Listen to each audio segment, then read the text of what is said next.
మేము విద్యా ఉపాధిలో అదే విధంగా రాజకీయ రిజర్వేషన్ల 2 బిల్లులు పంపించినాం.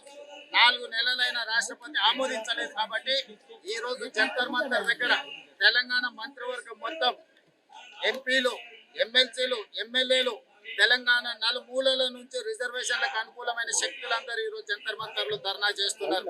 అయినా కేంద్ర ప్రభుత్వానికి కనువిప్పు కలగలేదు.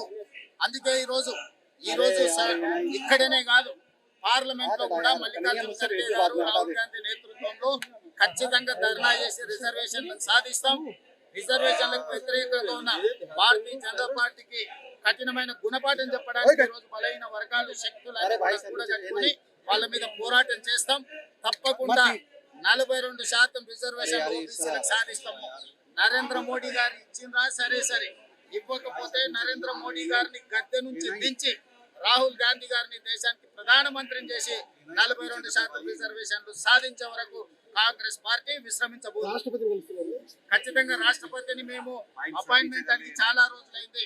ఇప్పటి వరకు రాష్ట్రపతి గారు మాకు అపాయింట్మెంట్ ఇవ్వలేదు. ఇది శోచనీయం. రాష్ట్రపతి గారు మాకు అపాయింట్మెంట్ ఇచ్చి మా సమస్యను విని పరిష్కరిస్తారని మేము ఆశిస్తున్నాము. ఒకవేళ రాష్ట్రపతి గారు మాకు అపాయింట్మెంట్ ఇవ్వలేదంటే ప్రధానమంత్రి గారు ఒత్తిడి ఉన్నది రాష్ట్రపతి గారి మీద మేము భావించవలసి వస్తుంది. మొన్న అమిత్ షా గారు నరేంద్ర మోడీ గారు రాష్ట్రపతిని కలిసిండ్రు. ఆ సందర్భంగా వీరు ఏమైనా మా అపాయింట్మెంట్ ఇవ్వద్దని వారి మీద ఏమైనా ఒత్తిడి చేసిందేమో బలహీన వర్గాలందరూ కూడా ఆలోచించాల్సిన అవసరం ఉన్నది. ఏది ఏమైనా క్షేత్రస్థాయి నుంచి పార్లమెంట్ వరకు రిజర్వేషన్లు సాధించే వరకు మా పోరాటాన్ని మోడీ గారి బీజేపీ మెడలు వంచి రిజర్వేషన్లు సాధిస్తాం.